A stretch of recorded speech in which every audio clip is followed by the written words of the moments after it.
Assalamualaikum warahmatullahi wabarakatuh. Kembali lagi sama saya Vima Dwi Andika, alumni Sekolah Tinggi Meteorologi, Klimatologi, dan Geofisika. Seperti di video saya sebelumnya, insya Allah di sini saya akan menjelaskan lebih lanjut tentang STMKG. Nah, untuk menjadi seorang taruna dan taruni STMKG, pasti ada persyaratan-persyaratan umum dan juga persyaratan khusus yang harus dilengkapi oleh calon taruna-taruni STMKG. Nah, apa sajakah itu?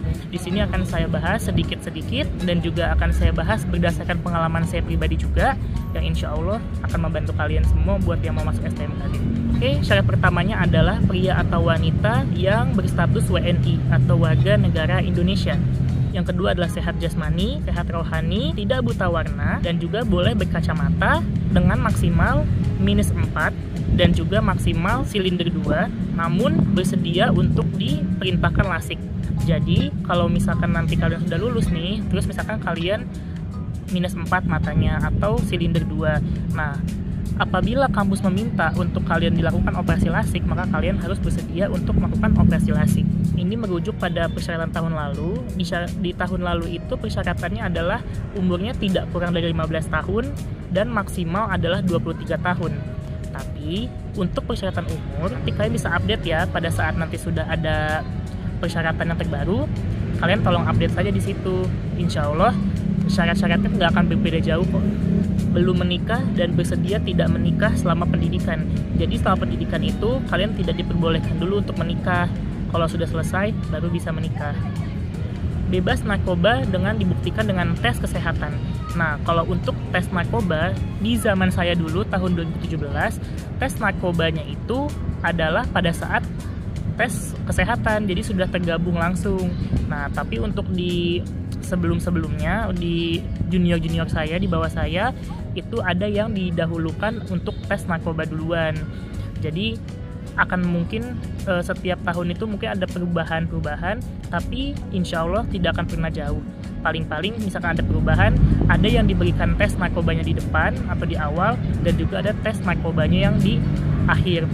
Jadi tergantung dengan kebijakan pada tahun tersebut. Ini adalah sedang tidak menjalankan ikatan dinas dengan instansi lain.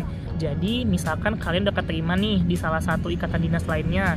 Contohnya misalkan kalian di Kementerian Keuangan kah, atau misalkan di Kementerian Statistika kah, atau di tempat-tempat lain dengan kementerian lain, itu kalian tidak boleh mendaftar di STMKG. Lalu tinggi badan. Tinggi badan itu untuk laki-laki minimal 160 cm dan untuk yang wanita adalah 155 cm. Nah, ada yang beda nih. Kalau di zaman saya dulu, itu minimal bangetnya 163 cm untuk laki-laki.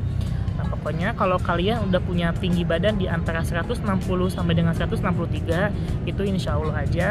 Insya Allah seleksi administratif kalian lolos. Selanjutnya adalah bersedia untuk bekerja di BMKG atau Badan Meteorologi, Klimatologi, dan Geofisika yang tersebar di seluruh Indonesia sejak kalian lulus STMKG. Jadi semenjak kalian taruna, kalian tuh sudah harus bersedia nih untuk nanti akan bekerja di BMKG seluruh Indonesia, alias bersedia ditempatkan di mana saja. Lalu untuk persyaratan taruna-taruna afirmasi, nah itu akan menyesuaikan ya, jadi tergantung pada saat kalian itu nanti di tahun ini tuh misalkan afirmasi mana yang buka, daerah mana. Kalau misalkan yang bukanya daerah-daerah yang misalkan seperti Maluku, Papua, nah nanti itu pasti ada persyaratannya sendiri-sendiri, dan itu tergantung pada tahun-tahunnya. Ini persyaratan khususnya yaitu persyaratan akademik. Untuk persyaratan akademik, kalian itu harus dinyatakan lulus dulu dari SMA atau SMK kalian. Apabila kalau misalkan kalian belum dinyatakan lulus berdasarkan ijazah, kayak saya kan dulu kan baru lulus banget ya, dan juga teman-teman saya yang lain kan juga banyak yang baru lulus banget.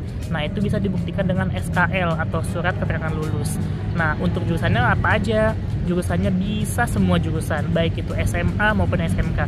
Jadi kalian mau SMA IPA, SMA IPS, bahasa, agama, SMK juga apa saja, jurusan teknika, jurusan multimedia atau apapun, insya Allah semua bisa mendaftar di STMKG. Lalu untuk tata cara pendaftarannya nih, nah kalau untuk tata cara pendaftarannya itu nanti akan diupdate sama STMKG-nya langsung. Kalian bisa selalu pantengin nih website official STMKG dan juga akun-akun sosial media STMKG yang betul-betul official ya. Ada itu Instagram, lalu ada juga website dan lain sebagainya. Itu kalian pantengin terus aja karena seluruh informasi akan terupdate di situ. Yang pastinya yang paling pertama nanti akan kalian lakukan itu adalah kalian tuh harus registrasi di portal nasionalnya. Jadi kalau zaman saya dulu namanya Panselnas, Panitia Seleksi Nasional.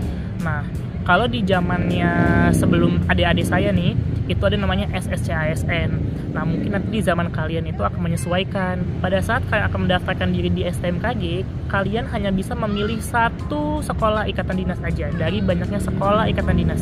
Sekolah ikatan dinas itu ada banyak banget ya. Ada STAN, ada STSN, ada STIN, ada STIS, ada IPDN, STMKG, dan lain sebagainya.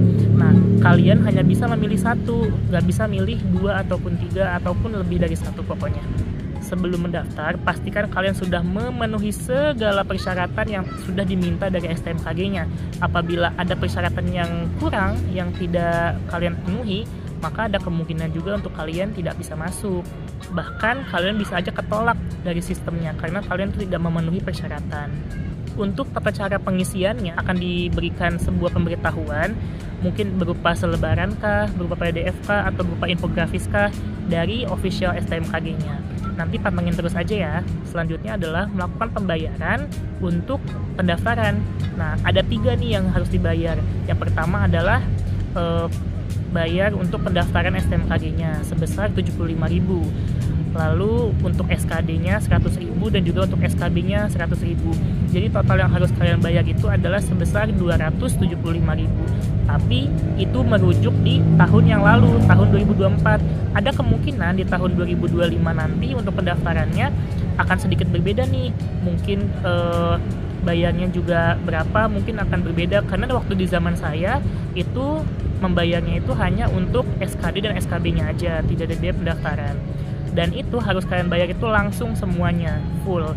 Jadi pada misalkan kalian sudah tes SKD, tapi kalian nggak lolos nih ke SKB-nya, tetap yang harus kalian bayar itu 275.000 di awal. Jenis seleksinya ada 3 nih, ada SKD, ada SKB, sama ada tes wawancara kebugaran dan kesehatan.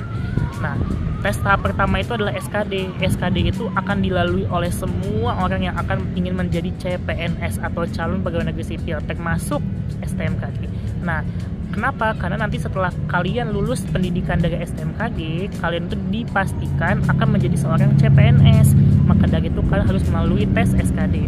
Dapat 3 komponen nih yang ada di SKD-nya STMKG dan juga SKD seluruh CPNS lainnya, yaitu ada TIU atau tes intelijensi umum, TWK atau tes wawasan kebangsaan, dan juga TKP, yaitu tentang kepribadian. Lalu SKB. Nah, kalau SKB-nya STMKG itu isinya adalah matematika, bahasa Inggris, dan juga fisika. Nah, matematika, bahasa Inggris, dan juga fisikanya itu adalah yang selevel atau yang standar dengan SMA pelajarannya. Jadi baik itu kalian yang SMA-nya misalkan IPS ataupun yang selain IPA, kalian harus bisa menyesuaikan dengan materi-materi pembelajaran yang ada di SMA IPA. Yang terakhir adalah tes kesehatan, tes kebugaran, dan juga tes wawancara. Nah, untuk 3 tes ini itu dilakukan secara serentak, secara bersamaan dalam satu tahapan langsung. Jadi nanti kalian tidak ada tes yang berkali-kali, itu langsung dalam satu tahapan itu. Jadi pada saat nanti kalian sudah melakukan 3 tahapan ini, apabila kalian lulus, kalian akan dinyatakan lulus untuk melakukan daftar ulang sebelum melakukan pendidikan di STMKG. Sekian dulu dari saya. Wabillahi taufiq wal hidayah. Assalamualaikum warahmatullahi wabarakatuh.